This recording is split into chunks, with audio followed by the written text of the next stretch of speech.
कर्मण्येवाधिकारस्ते मा फलेषु कदाचन मा कर्मफलहेतुर्भूः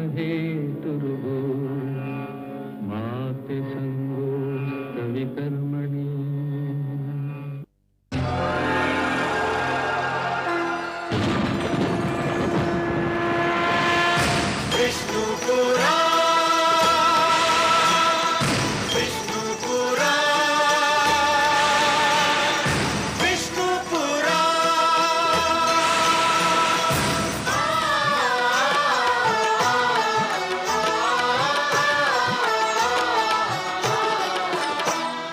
जीव ज्ञान ब्रह्म ज्ञान अथ श्री विष्णु पुराण। जीव ज्ञान ब्रह्म ज्ञान अथ श्री विष्णु पुराण। ओम की कथा महान, ओम की कथा महान। जय श्री विष्णु पुराण, विष्णु पुराण, विष्णु पुराण, विष्णु पुराण।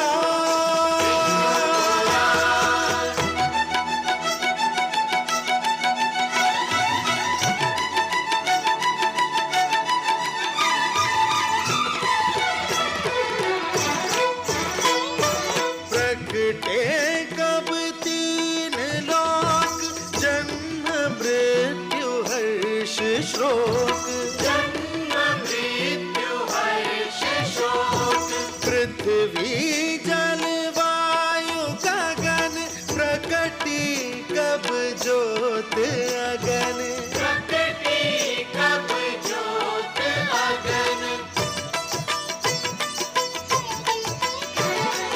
इस पुराण में है निहित, इस पुराण में है निहित जप तप और योग ध्यान।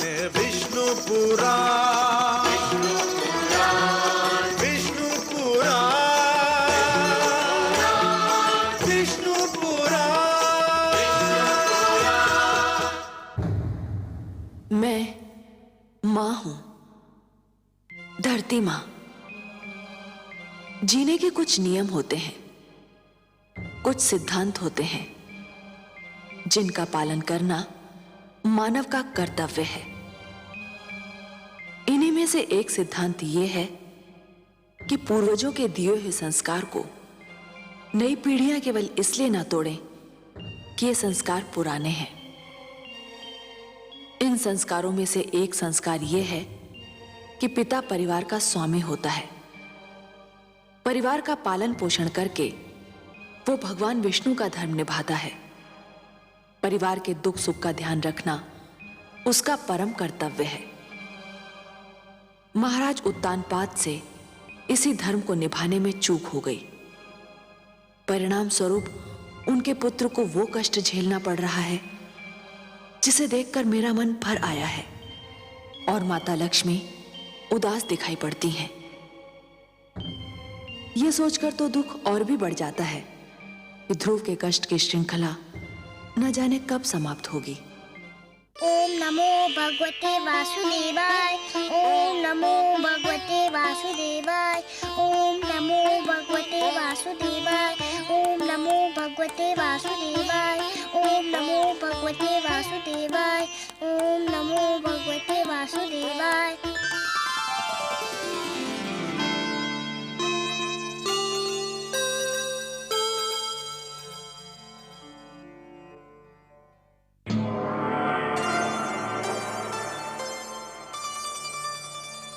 प्रणाम देवी। प्रणाम। हमारे अहोभाग्य कि विष्णु भार्या ने शिवलोक में पधारकर उसे पावन कर दिया। विराजिए। लेकिन देवी, यदि आप मेरे पति भोलेनाथ के दर्शन के लिए पधारी हैं, तो वो इस समय काशी में विराजमान है। मैं आपसे मिलने आई हूँ। तब तो मैं अपने भाग्य पर जितना गर्व करूं उतना कम है देवी। मेरी समझ में नहीं आता मैं इतने महान अतिथि का सत्कार किस प्रकार करूं। ये तो आपकी महानता है जो मुझे इतना सम्मान दे रही हैं। किंतु सत्य तो ये है कि आज मैं शिवलोक में अतिथि नहीं याचक बनकर आई हूँ। एक विनती लेकर उपस्थित हुई हूँ। विनती? कैसी बातें कर रही हैं देवी? आदेश दीजिए, आज्ञा दीजिए। संपूर्ण संसार जानता है शिव के हृदय में विष्णु वास करते हैं। परंतु देवी, आपको चिंताग्रस्त देखकर मुझे आश्चर्य हो रहा है। मन में चिंता बैठी हो तो मुख दर्पण में उसकी छाया आ ही जाती है। जब कोई माँ अपने पुत्र के लिए चिंता करती है तब वो छिपाई नहीं छिपती। माँ, पुत्र? मैं कुछ समझी नहीं देवी। आप किस माँ और किस पुत्र की बात कर रही हैं? मैं अपने पुत्र की बात कर रही हूँ शिव भार्या। आपका पुत्र? ये कैसी पहेली बुझा रही हैं देवी? कोई पहेली नहीं है देवी। आप तो जानती हैं ना, मानव लोक के एक छोटे से बालक ध्रुव ने भगवान विष्णु से मिलने की ठान ली है और इसके लिए वो कोई भी कष्ट उठाने के लिए तैयार हो गया है। जानती हूँ देवी, लेकिन वो आपका पुत्र तो नहीं है। अवश्य नहीं है, पर मैं उसे अपना पुत्र मान चुकी हूँ। उसने भी मुझे माँ कहा है। देवी, यदि मेरे योग्य कोई सेवा हो तो आपकी आज्ञा सिर माथे पर। आदेश दीजिए। नन्हा ध्रुव घने वन में घोर तपस्या कर रहा है। उस वन में भयानक पशु हैं। मुझे भय है मेरे ध्रुव पे कोई संकट ना आ जाए। देवी, वनराज आपके वाहन हैं, उन पर आपका अधिकार है। मेरे ध्रुव पे कोई संकट ना आए, यही प्रार्थना लेकर मैं आपके पास आई हूँ। बस इतनी सी बात देवी। यदि इसी चिंता ने आपको पीड़ित कर रखा है तो इसे अपने मन से निकाल फेंकिए। मैं आपको आश्वासन देती हूँ कि वत्स ध्रुव पर आंच भी नहीं आने दूंगी। आप कितनी महान हैं। त्रिलोक के सबसे बड़े दानी की आप हृदय स्वामिनी हैं। आपका हृदय इतना विशाल है कि जो भी आपसे सहायता मांगने आता है उसे आप निराश नहीं करती। अब मुझे विश्वास हो गया है कि मेरे ध्रुव का अमंगल नहीं होगा। आपकी जय हो देवी पार्वती, जय हो।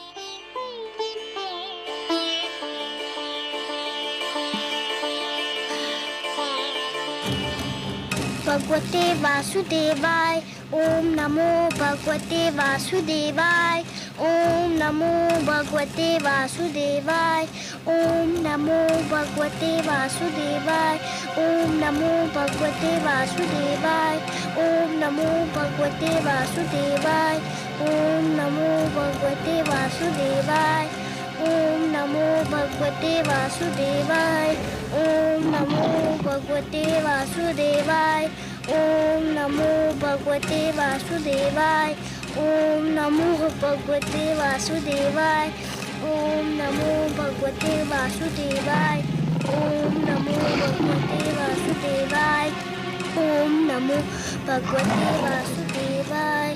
ओम नमो भगवते वासुदेवाय।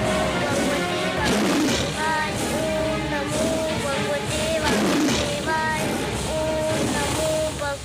वासुदेवाय। ओम नमो भगवते वासुदेवाय। ओम नमो भगवते धन्य हो पुत्र, वासुदेवाय। धन्य है तुम्हारी ये तपस्या, भगवते तुम्हारा ये विश्वास, तुम्हारा ये दृढ़ निश्चय। वासुदेवाय। पुत्र, तुम्हारी ऐसी तपस्या से तो बड़े बड़े ऋषि मुनि भी सीख लेंगे। तुम्हारा सदैव कल्याण हो, यही मेरा आशीर्वाद है। तुम्हें सदैव सफलता मिले पुत्र, यही मेरी कामना है।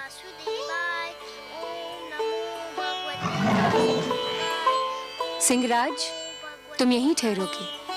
पुत्र ध्रुव पर कोई संकट न आने पाए। नमो भगवते वासुदेवाय। ओम नमो भगवते वासुदेवाय। नमो भगवते वासुदेवाय।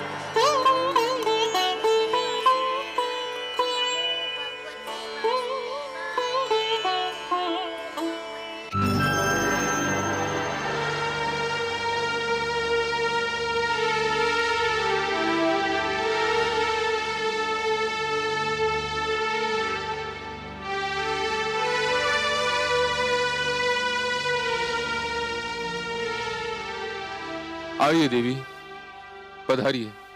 कहिए कैसा रहा आपका ध्रुव अभियान? आपकी कृपा से भोलेनाथ, ध्रुव को कोई हानि नहीं पहुंची। वो बाल बाल बच गया। मैं सही समय पर वहां पहुंच गई थी। परंतु देव, मेरे आश्चर्य की सीमा ही नहीं रही ये देखकर कि बालक ध्रुव ने इतना सब कुछ हो जाने के पश्चात भी आंख तक नहीं खोली, जैसे कि उसे ज्ञान ही न हो कि वो किन संकटों में घिरा हुआ है। वातावरण से अनजान वो बालक आंखें मूंदे दृढ़ संकल्प के साथ मंत्र जाप करता रहा। इसमें आश्चर्य की क्या बात है देवी? ध्रुव का तो अर्थ ही होता है अटल और दृढ़ निश्चय। जो अटल है वो ध्रुव है, जिसे कोई अपने स्थान से डिगा नहीं सकता, वही ध्रुव है। कितने भाग्यशाली होंगे वो माता पिता देव जिनका वो पुत्र है। देवी, भाग्य की परिभाषा सभी अपने अपने ढंग से और अपनी अपनी स्थिति के अनुसार करते हैं। बालक ध्रुव के माता पिता अवश्य भाग्यशाली हैं, किंतु यह सत्य अभी तक उन पर विदित नहीं हुआ है। वे स्वयं को इसलिए अभागे समझ रहे हैं क्योंकि उनका पुत्र, उनकी आंखों का तारा उनकी आंखों से ओझल हो गया है। तनिक देखिए तो क्या दशा हो रही उन बेचारों की।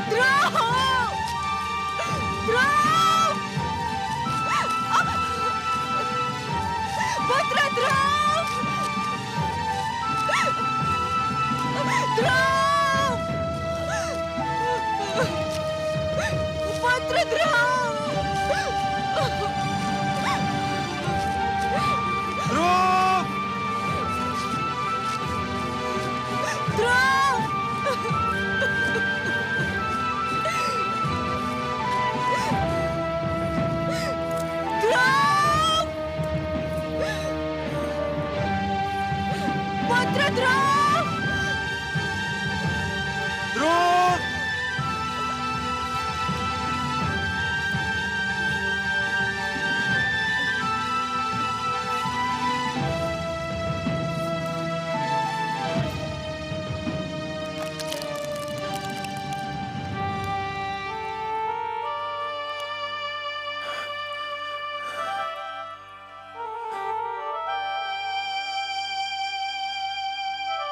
नहीं नहीं, हे जल, हम प्यास से तड़प रहे हैं, परंतु हम तुझसे अपनी प्यास कैसे बुझाएं? न जाने हमारे लाडले पुत्र ध्रुव की प्यास तूने बुझाई है या नहीं। कहीं ऐसा ना हो कि हम तुझसे अपनी प्यास बुझा लें और हमारा पुत्र तेरी एक एक बूंद को तरसता रहे। नहीं, हम अपनी प्यास बुझाकर ऐसा पाप नहीं कर सकते, नहीं कर सकते, नहीं कर सकते।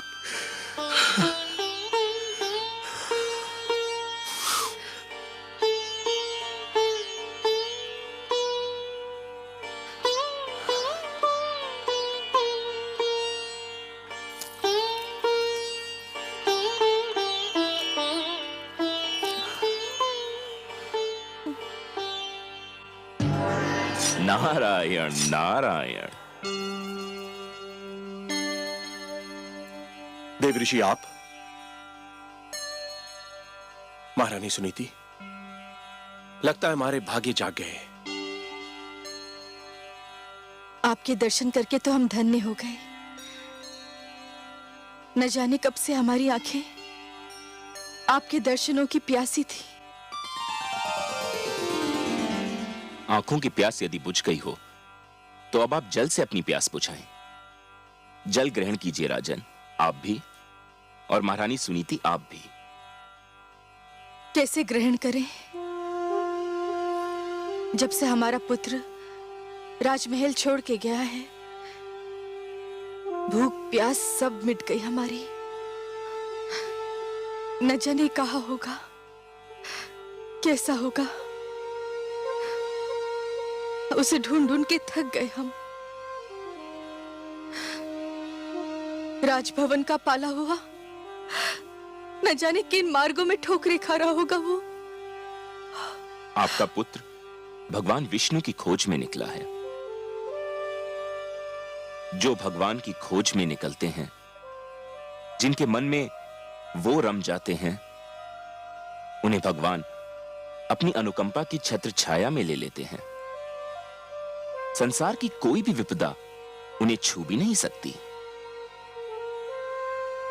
हमारा पुत्र कहाँ है इस समय? मैं ये तो नहीं बता सकता देवी, परंतु इतना अवश्य कह सकता हूं, वह जहां भी है सुरक्षित है। क्या हम उसे मिल सकते हैं देवऋषि? यह भी संभव नहीं है, क्योंकि ध्रुव भगवान विष्णु के अतिरिक्त किसी से मिलना नहीं चाहता। फिर आप उससे कैसे मिल सकते हैं? हे देवर्षि, क्या हम उसकी एक झलक भी नहीं देख सकते? नहीं देवी, यह भी संभव नहीं है। क्यों संभव नहीं? इसलिए क्योंकि उसे स्वयं भगवान विष्णु की एक झलक देखने की धुन है, इसलिए आप उसे देख न पाएंगी। मेरा परामर्श मानेंगे राजन? आज्ञा दे प्रभु। आप अपनी राजधानी लौट जाइए। यह संभव नहीं है देवऋषि। मैं प्रण कर कर निकला था कि लौटूंगा तो ध्रुव को साथ लेकर, नहीं तो मैं भी नहीं लौटूंगा। नारायण नारायण। महाराज उत्तानपाद, आप भी विचित्र प्राणी हैं। क्यों प्रभु? आपने तो मानो ठान ली हो कि जीवन भर वही करेंगे जो दूसरों के लिए कष्टदायक हो। ये आप क्या कह रहे हैं प्रभु? मैंने तो कभी किसी को कोई कष्ट नहीं पहुंचाया। किसको नहीं पहुंचाया?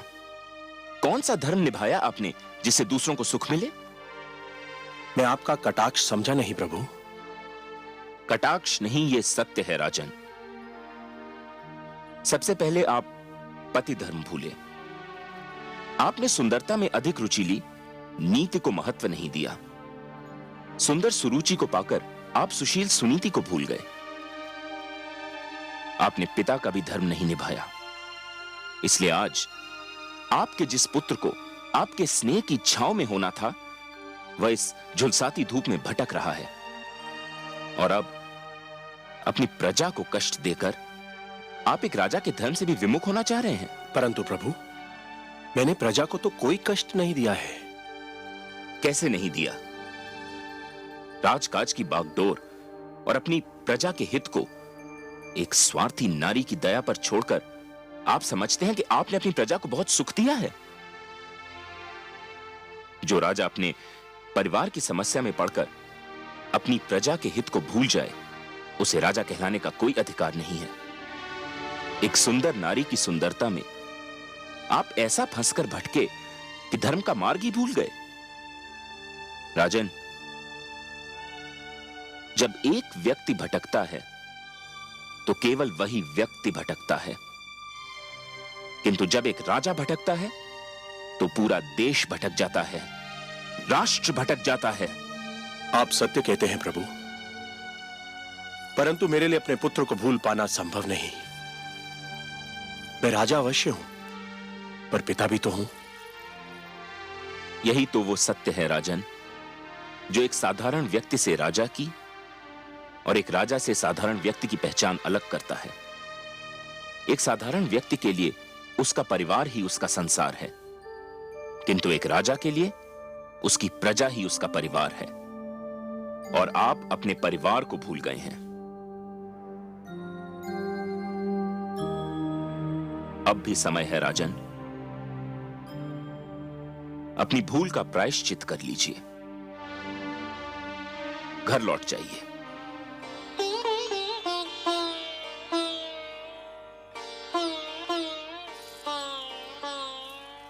देवर्षि, आप तो मेरे पूज्य पितामह हैं, सृष्टि के सबसे महान पथ प्रदर्शक हैं। आपने तो सदैव ही भटकों को मार्ग दिखाया है। आपने मुझे भी धर्म का मार्ग दिखाया है। मुझे मेरी भूल बताकर आपने बड़ा उपकार किया है। प्रणाम है आपको, बारंबार प्रणाम है। आपकी आज्ञा शरोधार्य करके मैं अपने परिवार, अपनी प्रजा के पास वापस लौटता हूं।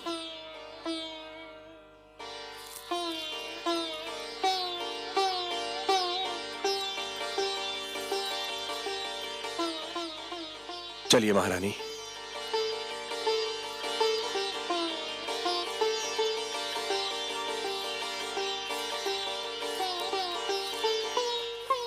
चलो, माता पिता को तो सद्बुद्धि मिल गई। अब देखें ध्रुव की स्थिति क्या है।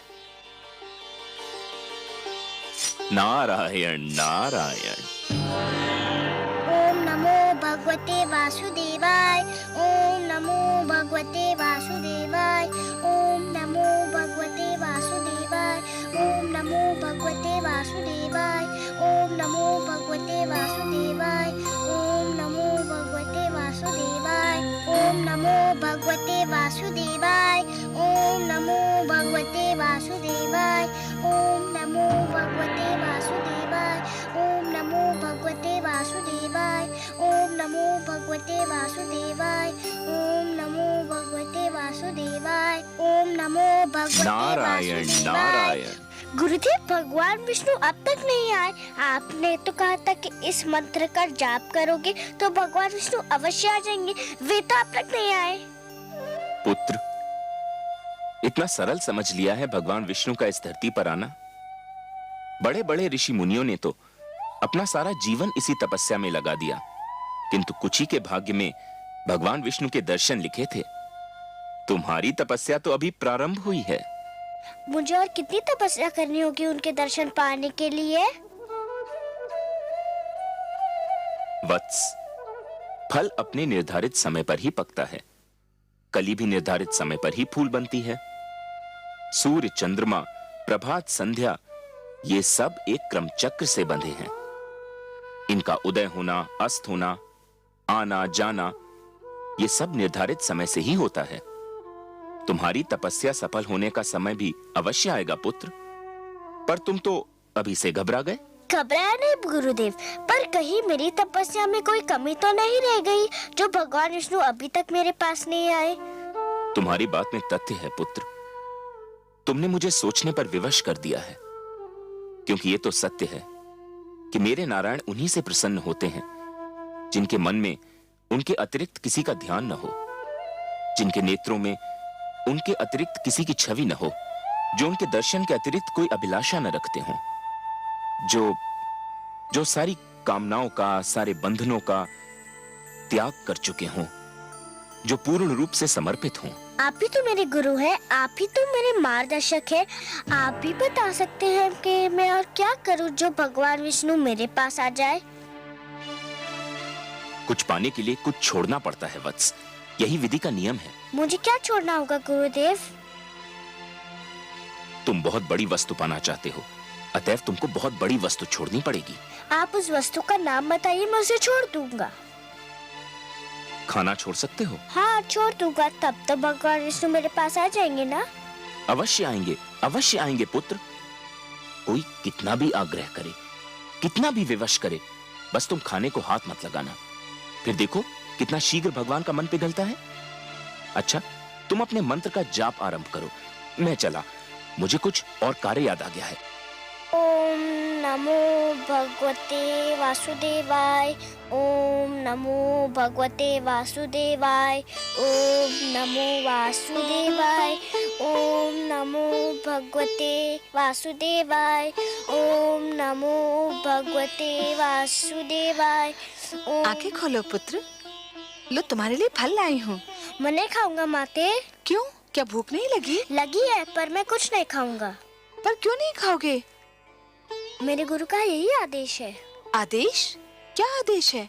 क्या कहा देवर्षि ने तुम्हें? उन्होंने कहा है कि यदि मैं खाना छोड़ दूं तो भगवान विष्णु शीघ्र मेरे पास आ जाएंगे।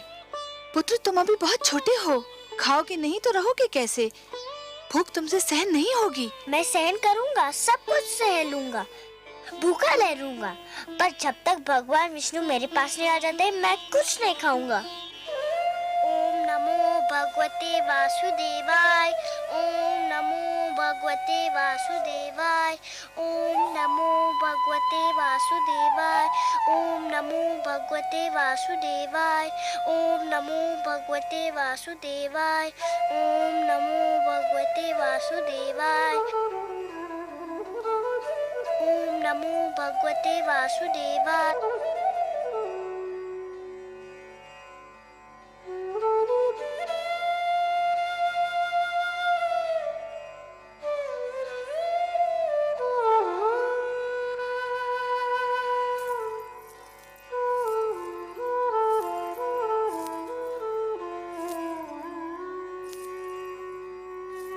आपका मुख आपके मन का दर्पण है देवी।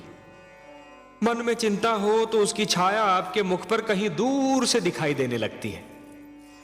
और आज तो आप सिर से पांव तक चिंता की मूर्ति बनी हुई हैं। सब कुशल तो है? कुशल कहाँ कमल नयन, देवर्षि नारद को न जाने समस्याएं खड़ी करके क्या आनंद आता है। एक और नई समस्या खड़ी कर दी उन्होंने। अब कौन सा नया पुष्प खिलाया उन्होंने? पहले तो उसे वन में तपस्या करने के लिए छोड़ दिया। मुझे यही चिंता क्या कम थी कि वन के पशुओं से उसकी रक्षा कैसे होगी। और अब उन्होंने ध्रुव को आदेश दिया है कि आहार भी त्याग दे। देवर्षि ध्रुव के गुरु हैं। गुरु की आज्ञा का पालन करना शिष्य का कर्तव्य होता है। गुरु तो भगवान से भी बड़ा होता है। इसका अर्थ ये हुआ कि आप भी देवर्षि से सहमत हैं?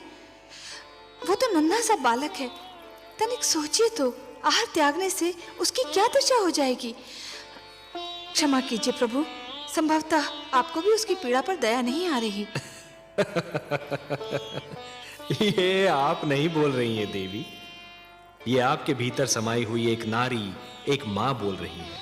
यही समझ लीजिए करुणा सिंधु, पर मुझसे उसकी दशा देखी नहीं जाती। दया कीजिए उस पर, दया कीजिए मुझ पर। मुझे आपसे सहानुभूति है देवी, पर मुझे खेद है, मैं पक्षपात नहीं कर सकता। पक्षपात? कैसा पक्षपात प्रभु? धरती पर मनुष्य लोक में मेरे अगणित भक्त हैं। माना कि ध्रुव सर्वस्व त्याग कर मेरा दर्शनाभिलाषी है देवी, परंतु जो मेरे साधारण भक्त हैं उनका भी तो मुझ पर अधिकार है। आप तो जानती हैं देवी कि जो भी सच्चे मन से मुझे पुकारे मैं उसी का हो जाता हूं। तो फिर यह कैसे संभव है देवी कि मैं अपने असंख्य भक्तों को भूलकर केवल एक बालक को कृतार्थ करूं? देवी, सूर्य अपना प्रकाश बांटते समय राजा के महल और दीन की कुटिया में अंतर नहीं करता। वर्षा का बादल मधुवन पर बरसता है तो मरुस्थल की प्यास भी बुझाता है। तो फिर यह कैसे संभव है देवी कि मैं अपने भक्तों में पक्षपात करूं? हे महादेवी, ये मत भूलिए कि ईश्वर भी ईश्वरत्व के नियम से बंधा है, और ईश्वरत्व का नियम है समानता। मेरी दृष्टि में समस्त मानव जाति समान है। मैं धरती पर जा अवश्य सकता हूं देवी, किंतु समस्त मानव समूह के कल्याण के लिए, केवल किसी एक के कल्याण के लिए नहीं। चाहे मेरा ध्रुव भूख प्यास से दम ही क्यों न तोड़ दे। मैं आपसे पहले भी कह चुका हूं देवी कि मैं विधाता के कार्यों में हस्तक्षेप नहीं कर सकता। मुझे आपसे सहानुभूति है, परंतु यदि विधाता ने उसके भाग्य में यही लिख दिया हो तो फिर यही होकर रहेगा।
गंधर्व मलय केतु, ये नन्हा सा बालक अकेले इस भयानक वन में क्या कर रहा है? देखते नहीं गंधर्व राज चित्ररथ भगवान विष्णु के मंत्र का जाप कर रहा है। ये बालक अवश्य ही उनका मन जीतने का प्रयत्न कर रहा है।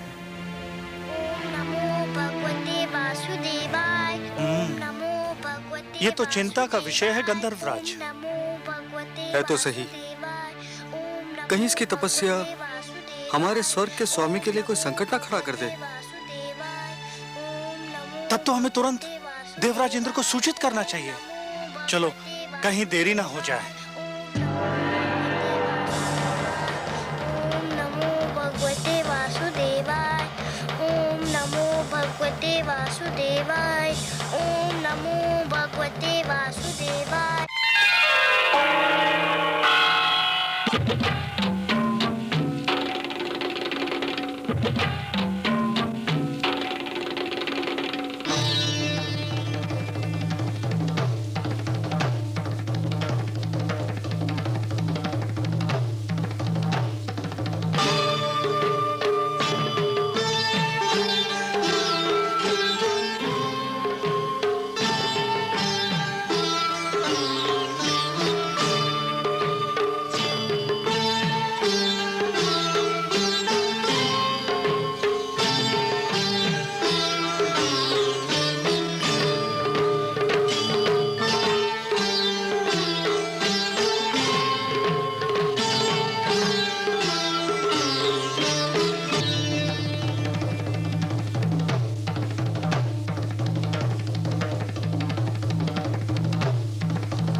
देवराज, देवराज, देवराज, देवराज! क्या बात है गंधर्वराज चित्ररथ? क्या हुआ गंधर्व मलय केतु? तुम दोनों इतने घबराए हुए क्यों लग रहे हो? क्या कहीं कोई अनर्थ हो गया? अनर्थ हुआ तो नहीं देवराज, पर हो अवश्य सकता है। स्वर्ग पर संकट की छाया है। क्या कह रहे हो? तुम तो लगता है अपना मस्तिष्क ही खो बैठे हो। तुम बताओ मलय केतु, क्या बात है? हम दोनों एक वन से जा रहे थे कि हमें एक छोटा सा बालक भगवान विष्णु की तपस्या में मग्न दिखाई दिया। तो क्या हुआ? उसके सामने फलों से भरी थाली रखी हुई थी। सारे फल सूख चुके थे। इसका अर्थ यह हुआ कि उसने आहार भी त्याग दिया है। बड़ी कठिन तपस्या लग रही थी उसकी। एक बालक क्या और उसकी तपस्या क्या गंधर्वराज? हमें इससे क्या भय? हमारे मन में उसे तपस्या करते देखकर ये भय समा गया कि कहीं वो भगवान विष्णु से इंद्रासन ना मांग ले। मेरा आसन? ये क्या कह रहे हो? गंधर्व मलय केतु सत्य कह रहे हैं देवराज।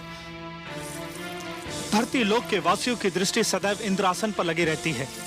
इंद्रासन इतना महान है कि हर कोई उसे लेना चाहता है। स्वर्ग को कौन नहीं जीतना चाहता देवराज? तुम दोनों ने तो मुझे चिंता में डाल दिया। नारायण नारायण।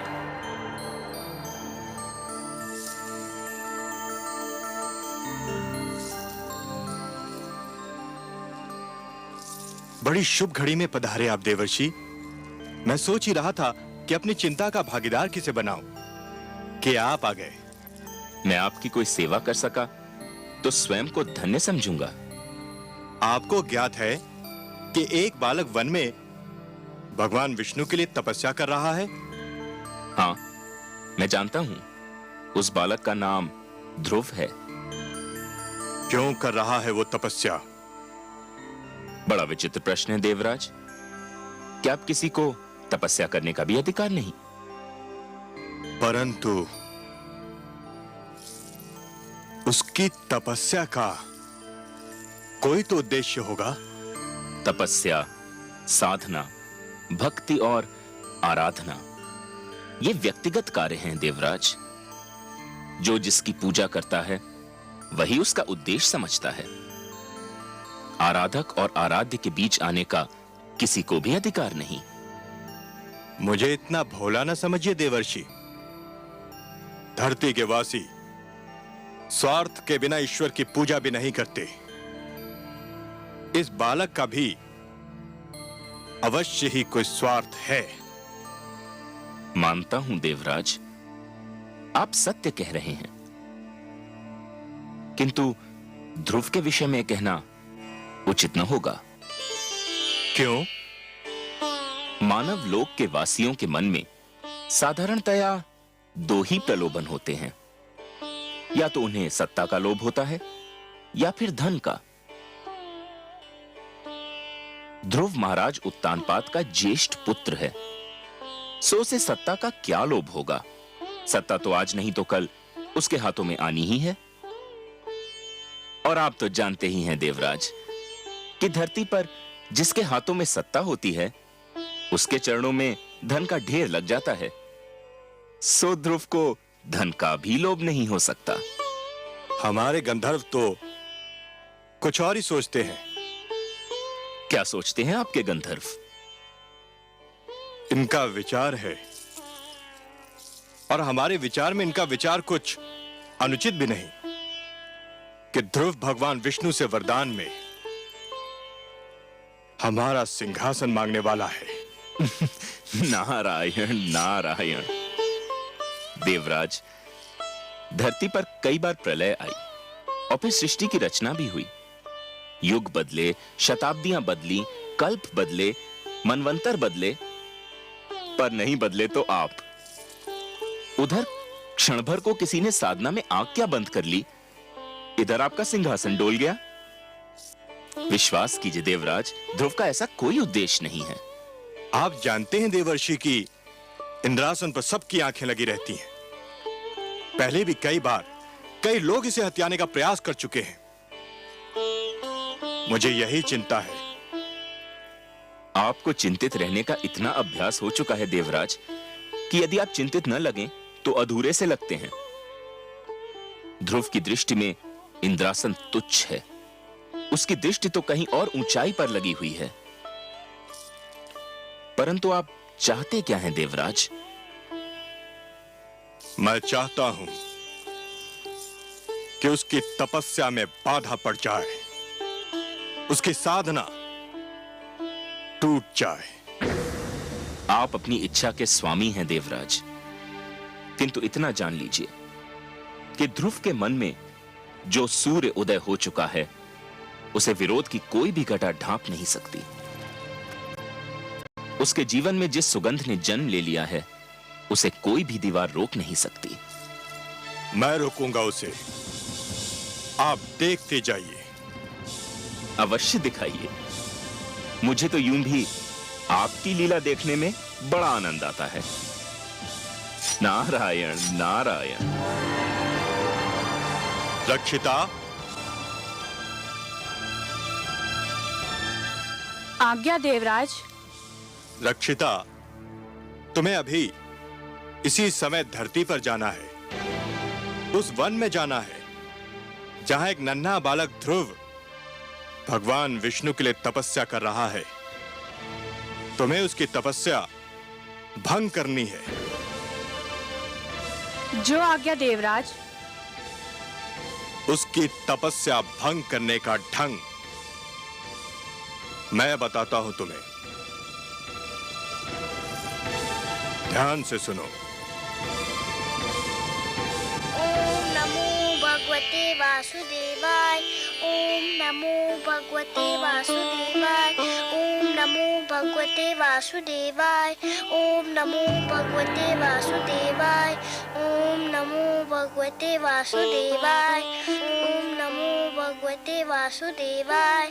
ओम नमो भगवते वासुदेवाय।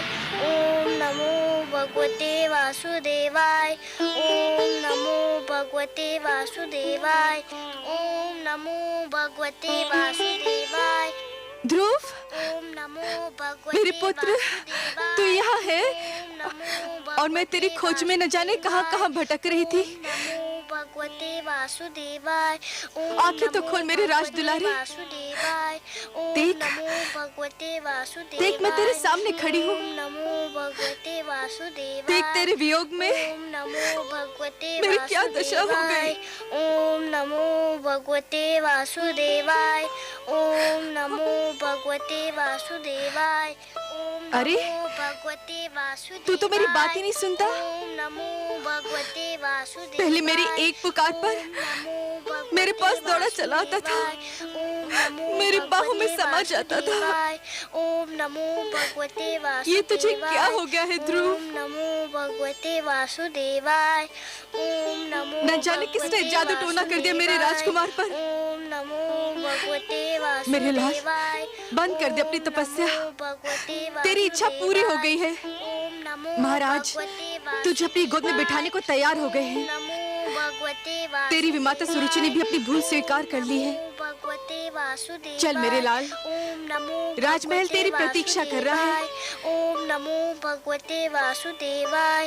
ओम नमो भगवते वासुदेवाय। हाय मेरे भाग्य, मेरी आंखों के तारे, मेरे मन के चैन।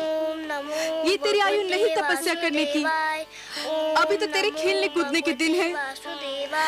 तूने अभी जीवन में देखा ही क्या है। तुझे मेरी सौगंध, बंद कर दे ये जाप। नमो भगवते वासुदेवाय। ओम नमो भगवते वासुदेवाय। यदि तूने जाप नहीं बंद किया तो मैं अभी यही तेरे सामने अपने प्राण त्याग दूंगी। ओम नमो भगवते वासुदेवाय। ओम नमो भगवते वासुदेवाय। ओम नमो भगवते वासुदेवाय। ओम नमो भगवते वासुदेवाय। ओम नमो भगवते वासुदेवाय। ओम नमो भगवते वासुदेवाय। ओम नमो भगवते वासुदेवाय। ओम नमो भगवते वासुदेवाय। ओम नमो भगवते वासुदेवाय। ओम नमो भगवते वासुदेवाय। ओम नमो भगवते वासुदेवाय। ओम नमो भगवते वासुदेवाय।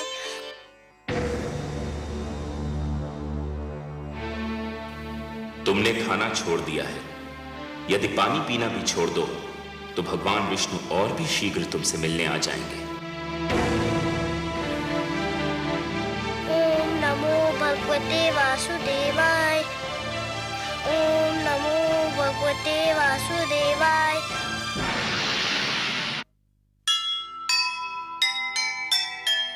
यह कैसा संकल्प है, यह कैसा विश्वास। सब संकट सहती गई, प्रभु दर्शन की आस। देवलोक में मच गया भीषण हाहाकार। डिगा नहीं ध्रुव